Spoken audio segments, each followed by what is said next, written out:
আসসালামু আলাইকুম এভরিওয়ান। অযোগ্য ভালোবাসা গল্পের ৬ নম্বর পর্ব। তো চলো বেশি কথা না বলে গল্প শুরু করা যাক। ওরা একজন আরেকজনকে বলল, তাহলে তো ওকে মারা যাবে না, কি বলিস? ও যেহেতু সব বলতে রাজি আছে। যার হাতে লাঠি ছিল তিনি লাঠিটা মালিশ করতে করতে বলল, সেদিন দেখলাম তুই মন্ত্রীর বাড়িতে গেলি, কি কারণে গিয়েছিলি? আমি বললাম আমার একটা চাকরির দরকার ছিল, এজন্য গিয়েছিলাম। ওদের কাছে মিথ্যা বললাম, ওরা হয়তো তিশা ম্যামের শত্রু। এই কথাটা বলতেই লাঠিটা দিয়ে আমার পিঠে একটা বাড়ি দিল। আমি ওমা বলে একটা চিৎকার দিলাম, আমার চোখ দিয়ে পানি পড়ছে। আমি বললাম আমি তো সত্যি কথা বলছি, তাহলে আমাকে মারলেন কেন? ওদের একজন বলল, তুই যে মিথ্যা কথা বললি সেটা আমরা খুব ভালো করেই জানি। আমি বললাম আমাকে মেরে বলতেছেন আমি মিথ্যা কথা বলতেছি? ওদের মাঝে যার হাতে লোহার রড ছিল ও বলল, এইটা কি চিনিস? আমি বললাম লোহার রড। কেন আবার আমাকে মারবেন? লোকটা বলল, এইটা দিয়ে এখন তোকে মারবো যদি তুই সত্য কথা না বলিস। আমি বললাম আমি তো সব সত্যি বলি, আপনারা বলেন মিথ্যা কথা বলছি। ওদের একজন বলল, এখন বল তুই মন্ত্রীর জন্য কি কাজ করিস? সেদিন দেখলাম তোকে একটা জায়গায় গিয়েছিলি, ওইটা তো মন্ত্রীর জায়গা। আমি বললাম ঘুরতে গিয়েছিলাম। আর ভাই কি মন্ত্রী মন্ত্রী বলছেন? আমি তাকে তো এখনো সামনে থেকে দেখিই নাই। সেদিন ওনার বাসার সামনে ঠিকই গিয়েছিলাম, কিন্তু ওনার সাথে দেখা করতে পারি নাই। আর আমি মন্ত্রীর জন্য কাজ করতে পারলে তো নিজেকে ধন্য মনে করব। আসলে তিশা ম্যাম বলেছিল যাই হয়ে যাক না কেন, তুমি এই কথা কখনোই বলবা না যে তুমি আমার জন্য কাজ করো। ওরা সবাই আমাকে ঘিরে ধরে। তোরে খুব ভালো মনে করেছিলাম, ভেবেছিলাম তোরে মারবো না, কিন্তু তুই লাঠির যোগ্য। এই বলে লাঠি আর রড দিয়ে মারতে লাগলো। আমি জোরে জোরে কান্না করতে লাগলাম, আমাকে মারবেন না প্লিজ, আমি সত্যি কথাই বলছি। কিন্তু তারা আমার কোনো কথা শুনে নাই। কখন যে অজ্ঞান হয়ে গেছি বলতেই পারি না। একটু পর চোখে মুখে পানি অনুভব করলাম। চোখ মেলে দেখি ওরা আবার আমাকে পানি দিয়ে হুঁশ ফিরালো। আমার জ্ঞান ফিরেছে দেখে ওরা বলল, শেষবারের মতো বলছি সত্যি কথা বল, না হলে এই গুলি দিয়ে জীবন শেষ করে দিব। আমি বললাম মার আমাকে, মেরে ফেল। আর কি বললি আমি মিথ্যে কথা বলছি? হ্যাঁ আমি মিথ্যা কথাই বলছি। কি করবি তোরা? একবার যদি আমি এখান থেকে বের হয়ে যেতে পারি মনে রাখিস, তোদের কাউকে আমি ছাড়বো না। ওরা বলল, একে তো মিথ্যা কথা বলছিস, আবার আমাদের সাথে রাগ দেখাস। এই বলে আবারও আমাকে মারতে লাগলো। তিশা আর মারিয়া বসে বসে সব শুনছে। মারিয়া বলল, প্লিজ ম্যাম এইবার বলেন ওকে ছেড়ে দিতে, ওর খুবই কষ্ট হচ্ছে। দেখলেনি তো ও আপনার সম্পর্কে কিছুই বলবে না। তিশা বলল, তোমাকে কথা বলতে বলেছি, চুপ থাকো তুমি। রনি কি তোমার ফোন নাম্বার জানে? মারিয়া বলল, ম্যাম। তিশা বলল, মোবাইলটা বন্ধ করে দাও। মারিয়া বলল, কিন্তু কেন ম্যাম? তিশা বলল, এত কথা বলতে বলেছি, যা করতে বলেছি তাই করো। মারিয়া মনে মনে বলল, আপনার মনে একটুও দয়া নাই। মনের ইচ্ছা মতো মানুষকে চাকরি দিবেন, আর মনের ইচ্ছা মতো যেভাবে খুশি সেভাবে মেরে পরীক্ষা করবেন। ম্যাম ওকে তো হাসপাতালে নেওয়া লাগবে। তিশা বলল, না তার আর কোনো দরকার নেই, ও নিজেই যেতে পারবে। মারিয়া বলল, কিন্তু ম্যাম এত মাইর খাওয়ার পরও? তিশা বলল, ওর ভিতরে এখন একটা আত্মশক্তি তৈরি হবে। এইদিকে আমাকে মারতে মারতে তারা হাঁপিয়ে গেছে। আমার শরীর দিয়ে এখন প্রচুর পরিমাণে রক্ত বের হচ্ছে। তবে এটা দেখে ওদের একটুও দয়া হলো না। ওরা চেয়ার থেকে আমার বাঁধন খুলে দিয়ে বলল, আমরা চলে যাচ্ছি, তুই এখানে মর। আমি বললাম, যদি বেঁচে থাকি তাহলে তোদেরকে কুত্তার মতো মারবো, এই কথাটা মনে রাখিস। একটাকেও আমি ছাড়বো না। মুখ দিয়ে আমার কথা বের হচ্ছে না, তাও রাগে দুঃখে কথাটা বললাম। ওদের একজন বলল, দেখ দেখ শালার তেজ এখনো কমে নাই, আরো কয়েকটা দিমু নাকি? অপরজন বলল, না থাক লাগবে না, চল এখন সবাই। দেখতে দেখতে ওরা চলে গেল। আমি চেয়ার থেকে নিচে নামতে চেষ্টা করলাম, কিন্তু আমার শরীরের একটুও শক্তি নাই, যার কারণে মাটিতে পড়ে গেলাম। আস্তে আস্তে হাত দিয়ে পকেট থেকে ফোনটা বের করলাম। হায় রে, ফোনটাও রক্ত লেগে একাকার হয়ে গেছে। হালকা করে ফোনের উপরটা মুছলাম। ডায়ালে মারিয়ার নাম্বারটা দেখা যায়, তাই মারিয়ার নম্বরে কল দিলাম, কিন্তু ফোন বন্ধ বলছে। বিপদে পড়লে কাউকেই পাওয়া যায় না। এইদিকে আমার শরীরের অবস্থা তেমন একটা ভালো না, খুবই কষ্ট হচ্ছে। মনে হচ্ছে আমি আজ এখানেই মারা যাব। তাই তাড়াতাড়ি মৃতদের নম্বরে কল দিলাম। কল দিতেই কে জানি রিসিভ করলো। আমি শুধু এতটুকুই বললাম, আমাকে বাঁচাও প্লিজ, আমার খুবই কষ্ট হচ্ছে। আপনি আমার মুখ থেকে এই কথাটা বের হয়ে গেল। মিতু বলল, স্যার আপনার কি হয়েছে? মিতু আর ফারজানা স্কুলের জন্য বের হয়েছিল ঠিকই, কিন্তু মিতু স্কুলে যায় নাই। আমি বললাম, আমার কথা বলার মতো কোনো শক্তি নেই, খুব কষ্ট হচ্ছে আমার মিতু। আমার সামনে একটা বোর্ডে ঠিকানা দেখা যায়, তাই মিতুকে বললাম, মোহনগঞ্জ মাগান মানসরি বাগান বাড়িতে আমি পড়ে আছি, পারলে আমাকে বাঁচাও, আমি মনে হয় আজকে মারা যাব। মিতু কান্না করে বলল, স্যার আপনার কিচ্ছু হবে না, আমরা আসছি। আমি যে মুখ দিয়ে কথা বলবো এরও শক্তি পাচ্ছি না। আমার চোখ আস্তে আস্তে বন্ধ হয়ে গেল। মিতু দৌড়ে তার বাবার কাছে গেল। কান্না করার কারণে কিছুই বলতে পারছে না মিতু। আঙ্কেল বলল, কি হয়েছে রে মা তোর, তুই এভাবে কান্না করছিস কেন? মিতু কান্না করতে করতে আঙ্কেলকে বলল, বাবা ওরা নাকি রনি ভাইকে মেরে বাগান বাড়িতে ফেলে রেখেছে। স্যার আমাকে কল করেছিল, উনি নাকি আর বাঁচবে না। আঙ্কেল বলল, তাহলে দাঁড়িয়ে আছিস কেন, তাড়াতাড়ি গাড়ি বের কর, দেখি কি হয়েছে। মিতু বলল, বাবা তুমি নিচে যাও, আমি আসছি। এই বলে মিতু উপরে চলে যায় আমাদের রুমে। কলিং বেল বাজতেই ঈশা এসে দরজা খুলে দেয়। ঈশা বলল, কিরে মিতু, এইভাবে কান্না করছিস কেন? মিতু বলল, কথা বলার মতো সময় নাই, তাড়াতাড়ি আমার সাথে চল। এই বলে ঈশার হাত ধরে নিচে নিয়ে যায়। মিতুর বাবা গাড়ি নিয়ে দাঁড়িয়ে আছে। তাড়াতাড়ি মিতু ঈশাকে নিয়ে গাড়িতে ওঠে আর ড্রাইভার গাড়ি চালাতে লাগলো। ঈশা বলল, কি হয়েছে মিতু? মিতু বলল, তোর ভাইকে কারা জানি মারছে। ঈশা বলল, কি বলিস এসব? মিতু বলল, আমাকে স্যার কিছুক্ষণ আগে কল দিয়ে সাহায্য চাইছে। ঈশা বলল, কি বলিস? আমার ভাইকে আবার কে মারবে? আমার ভাইয়ের তো কোনো শত্রু নাই। আঙ্কেল বলল, মারার জন্য কোনো শত্রুর দরকার হয় না, ইচ্ছে হলে তারা এমনিই মারতে পারে, এই শহরটাই এমন। ঈশা কান্না করে বলল, তাই বলে আমার ভাইকে? দেখতে দেখতে তারা আমার দেখানো ঠিকানায় চলে আসে, কিন্তু দেখে এখানে শুধু ছোট ছোট বাগান, আর কিছুই নেই। আঙ্কেল বলল, কি রে মিতু, তোরে কি এই জায়গার কথা বলেছে? মিতু বলল, বাবা, আমাকে তো এই জায়গাটার কথাই বলেছে। ঈশা বলল, ওই তো, ওই সাইডে একটা ছোট বাড়ি দেখা যায়। মিতু বলল, তাড়াতাড়ি চল। বাড়ির ভেতরে এসে দেখে অনেক রক্ত পড়ে আছে, আর একটু সামনে আমি শুয়ে আছি। এইটা দেখে মিতু আর ঈশা কান্না করতে লাগলো। আঙ্কেল বলল, এই তোরা কান্না বন্ধ কর, ওকে আগে হাসপাতালে নিয়ে যেতে হবে। আমাকে ধরে গাড়িতে তোলা হলো। আঙ্কেল বলল, ড্রাইভার, এখানে কাছাকাছি কোনো হাসপাতাল আছে? ড্রাইভার বলল, সামনে একটা হসপিটাল আছে। আঙ্কেল বলল, তাড়াতাড়ি ওখানে নিয়ে চলুন। আঙ্কেলের কথা মতো ড্রাইভার যেতে লাগলো। একটু পর আমাকে হাসপাতালে নিয়ে যাওয়া হলো। হাসপাতালে আমার অবস্থা দেখে ডাক্তাররা তাড়াতাড়ি ইমার্জেন্সিতে নিয়ে গেল। ঈশা আর মিতু কান্না করছে। আঙ্কেল বলল, তোরা কান্না করিস না, ওর কিচ্ছু হবে না, দেখিস। তিশা বসে বসে কার সাথে যেন কথা বলছে। মারিয়া বলল, ম্যাম, রনির এখন কি খবর? তিশা বলল, এখন দেখছি মার থেকে মাসির দরদ বেশি। মারিয়া বলল, ম্যাম, ও তো আমার সাথে কাজ করে, এজন্য। তিশা ফোনটা বের করে আমাকে যেখানে নিয়ে মারা হয়েছে সেখানের কাছাকাছি হাসপাতালে ফোন দিল। তিশা অনুমান করেছে এখানেই নিয়ে যাবে আমাকে।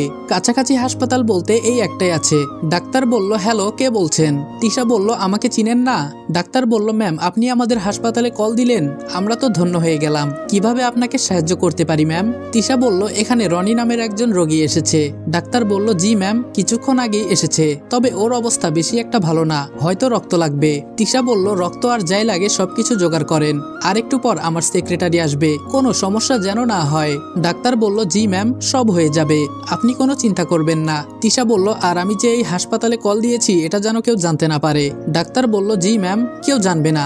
রোগী আপনার কি হয় ম্যাম? তিশা বলল, এসব জেনে আপনার লাভ নাই, আপনার কাজ আপনি করুন। ডাক্তার বলল, জি ম্যাম। তিশা চিন্তা করতে লাগলো, এত বেশি মারাটা ঠিক হয় নাই। মারিয়া বলল, ম্যাম, সবকিছু ঠিক আছে তো? তিশা বলল, কিছুক্ষণ পর তুমি গিয়ে হাসপাতালে বিল দিয়ে আসবা, আর রনির হাতে 50,000 টাকা দিবা। বেচারাকে এত বেশি মারাটা ঠিক হয় নাই। মারিয়া বলল, ম্যাম, আমি আগেই বলেছিলাম, ও খুব ভালো ছেলে, আপনার সম্পর্কে একটাও শব্দ বলবে না। তিশা বলল, তোমার কথাই ঠিক ছিল, সবাই বসে বসে চিন্তা করছে আমার জন্য। ঈশা বলল, আঙ্কেল, আমার মা তো আমার জন্য চিন্তা করবে, আমি তো বলে আসি নাই, আর মাকে কি ভাইয়ার কথা বলবো? আঙ্কেল বলল, কিছুই বলতে হবে না, উনি চিন্তা করবে, পরে দেখা যাবে ওনারও কিছু একটা হয়ে গেছে, আমি বাড়িতে কথা বলছি।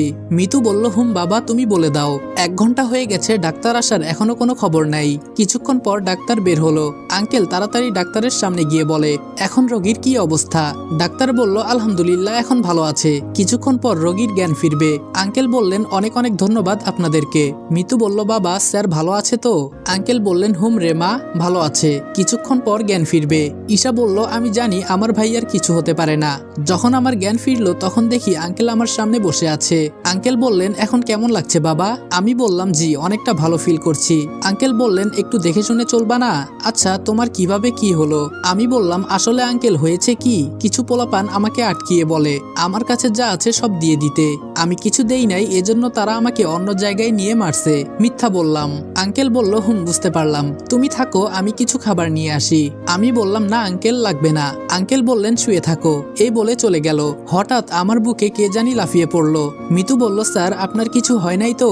কত টেনশনে ছিলাম জানেন, আমি আমার বুক থেকে জোর করে ওকে সরালাম। ঈশা বলল, ভাইয়া, তোর যদি আজকে কিছু হয়ে যেত তাহলে আমরা কি করতাম? আমাদের কথা একটুও চিন্তা করলি না? আমি বললাম, আরে বোকা বোন, আমার কিছুই হবে না, তুই কান্না করিস না। মিতু বলল, আপনি আজকে থেকে আর বাসা থেকে বের হতে পারবেন না। আমি হেসে বললাম, কি যে বলো না তুমি। ঈশা বলল, ভাইয়া তোরে কে এভাবে মারছে? আমি বললাম, এসব শুনে তোর কোনো লাভ নাই, তুই চিন্তা করিস না। আম্মুকে কিছু বলিস নাই তো? ঈশা বলল, না ভাইয়া কিছু বলি নাই, পরে আম্মু আবার চিন্তা করবে।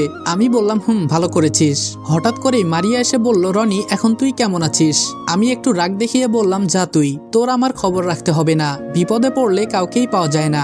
মারিয়া বলল, আমি কি জানতাম? আমি বললাম, তোর ফোনটা বন্ধ ছিল কেন? মারিয়া বলল, সরি রে, আমার ফোনে আজকে চার্জ ছিল না। আমি বললাম, তুই কি একাই এসেছিস? সাথে বডিগার্ড দেখতে পাচ্ছি না? মারিয়া বলল, বডিগার্ড আনলে সমস্যা হতো, তাই তো একাই এসেছি। আমি বললাম, ভালো করেছিস, কিন্তু তুই কিভাবে জানলি আমার এই অবস্থা? মারিয়া বলল, আমাদের জানতে হয় না, আমাদের কাছে খবর অটোমেটিক থাকে। আমি বললাম, মন্ত্রীর মতো কথা বলা শিখে গেছিস? মারিয়া বলল, সেটা বলতে পারিস। আমি বললাম, মিতু আর ঈশা তোমরা একটু বাইরে যাও। ঈশা বলল, আচ্ছা ভাইয়া, এই মিতু চল। আমি বললাম, মারিয়া আমাকে কে বা কারা মেরেছে কিছু জানতে পারলি? মারিয়া বলল, চেষ্টা করছি, কিন্তু পারি নাই। আমার মনে হয় ম্যামের শত্রুরা তোর কাছে কিছু জানতে চেয়েছিল, আর তুই বলিস নাই দেখে মারছে। আমি বললাম, বুঝতে পারলাম। ম্যাম কি এই বিষয়ে কিছু জানে? মারিয়া বলল, জানে দেখেই তো আমাকে পাঠিয়েছে। আমি বললাম, কিন্তু আমাকে কারা মারলো এই বিষয়টা আমাকে খুব ভাবাচ্ছে। মারিয়া বলল, এত বেশি চিন্তা করিস না, পরে আবার তুই অসুস্থ হয়ে পড়বি। আমি বললাম, মারিয়া তুই একটা কাজ করে দিবি? মারিয়া বলল, অবশ্যই বল। আমি বললাম, হাসপাতালের বিলটা একটু দিয়ে দিবি? আমার কাছে এখন কোনো টাকা নাই, আমি বেতন পেয়ে পরে তোরে টাকা দিয়ে দিব। মারিয়া বলল, বিল ম্যাম দিয়ে দিতে বলেছে, এইটা নিয়ে তোর কোনো চিন্তা করতে হবে না। আর এই নে, এখানে 50,000 টাকা আছে, এগুলো ম্যাম তোকে দিতে বলেছে। আমি বললাম, এখনো কাজে যাই নাই, আবার টাকা? মারিয়া বলল, আরে কাজ তো করবি, আর তুই তাড়াতাড়ি সুস্থ হ, দোয়া করি। আমি বললাম, দোয়া করিস। মারিয়া বলল, আচ্ছা আমি যাই রে, অনেক কাজ ফেলে এখানে আসছি। আমি বললাম, মারিয়া তোরে আমি যতটা খারাপ মনে করেছিলাম তুই আসলে ততটা খারাপ না, অনেক ভালো একটা মেয়ে তুই। মারিয়া বলল, যাই হোক, এই প্রথম কেউ আমাকে ভালো বলল, ধন্যবাদ। আমি বললাম, কেন, তুই তো ভালোই একটা মেয়ে। মারিয়া বলল, যেই কাজ করি রে, মানুষের সাথে ভালো ব্যবহার করাই যায় না। আমি বললাম, এই কথাটাও সত্যি। মারিয়া বলল, ভালো থাকিস আর নিজের খেয়াল রাখিস। আমি বললাম, আচ্ছা যা তুই। মারিয়া বলল, হাসপাতালের বিলটা আমি দিয়ে দিব, তুই চিন্তা করিস না, এই বলেই চলে গেল। আমি বললাম, ঈশা, এই ঈশা, এইদিকে আয় তো। ঈশা বলল, ভাইয়া বল। আমি বললাম, এই টাকাগুলো তোর কাছে রাখ, আম্মুর কাছে পরে দিয়ে দিস। ঈশা বলল, কিন্তু ভাইয়া এত টাকা? আমি বললাম, পরে বলবো, এখন বাড়িতে যেতে হবে, আমি এখানে থাকতে পারবো না। মিতু বলল, আচ্ছা স্যার, এই মেয়েটাকে? আমি বললাম, আমার ফ্রেন্ড। ঈশা বলল, ভাইয়া এইটাই কি সেই মেয়েটা? আমি বললাম, আঙ্কেল বললেন, আচ্ছা রনি, হাসপাতালের বিলটা কে দিল? আমি বললাম, জি আঙ্কেল, আমার ফ্রেন্ড। আঙ্কেল বললেন, আমি দিয়ে দিতাম। আমি বললাম, না আঙ্কেল, আপনি এমনি আমার জন্য অনেক কষ্ট করেছেন। আঙ্কেল বললেন, এটা তেমন কিছু না বাবা, আমার একটা ছেলে থাকলেও আমি করতাম। আমি বললাম, আমি আসছি থেকে আপনি সাহায্য করে যাচ্ছেন, এই ঋণ আমি আমার জীবন দিয়েও শোধ করতে পারবো না আঙ্কেল। আঙ্কেল বললেন, আরে বাবা, এসব কথা এখন বাদ দাও। আমি বললাম, আঙ্কেল এখানে থাকা আমার মোটেও ভালো লাগছে না, আমাকে বাড়িতে যেতে হবে। আঙ্কেল বললেন, ডাক্তার বলেছে তুমি যেতে পারবা। আমি বললাম, তাহলে আমি আর বসে আছি কেন? ঈশা আর মিতু আমাকে ধরে গাড়িতে তুললো। দেখতে দেখতে বাড়িতে এসে গেলাম। গাড়ি থেকে নেমে ঈশা আর মিতুর সাহায্যে বাড়িতে আসলাম। আম্মু আমাকে দেখে অনেক কান্না করছে। আমি আমার রুমে গিয়ে বিছানায় বসে আছি। আম্মু বলল, বাবা তোর এখন কষ্ট হচ্ছে না তো? আমি বললাম, আরে না আম্মু, তুমি চিন্তা করিও না। আম্মু বললেন, বাবা একটু দেখে শুনে চলবি না? আমি বললাম, আম্মু, পরের বার আর এমন হবে না। আম্মু বললেন, আচ্ছা এত টাকা কে দিয়েছে তোকে? আমি বললাম, প্রথম মাসের বেতন অগ্রিম দিয়ে দিয়েছে। আম্মু বললেন, কাজ না করেও? আমি বললাম, আমি এমনি অসুস্থ, আর আমি টাকার কথা বলেছিলাম এজন্য। আম্মুর কাছে মিথ্যা বললাম। আম্মু বললেন, আচ্ছা তুই একটু ঘুমা। আমি বললাম, ঈশা বলল, ভাইয়া তোর ফোনটা একটু দিবি? আমি বললাম, নিয়ে নে। ঈশা ফোনটা নিয়ে চলে গেল। রাতে আম্মু খাইয়ে দিল আমাকে। মার ভালোবাসার কোনো তুলনা হয় না, শরীরের চামড়া তুলেও মার ঋণ শোধ করা যাবে না। সকালে নাস্তা করে বসে আছি, চিন্তা করছি এক মনে, কে আমার সাথে এমন করলো, আর কেনই বা করলো? না না, আমাকে এভাবে চললে হবে না, আর একটু স্ট্রং হতে হবে, আরো সতর্কতা অবলম্বন করতে হবে। হঠাৎ মনে হলো কে জানি আমাকে ঘুষি দিল। আমি মাথা উঠিয়ে দেখি ফাহিম। ফাহিম বলল, শালা আমাকে একটা ফোনও করলি না? আমি বললাম, সরি রে বন্ধু, মনে ছিল না।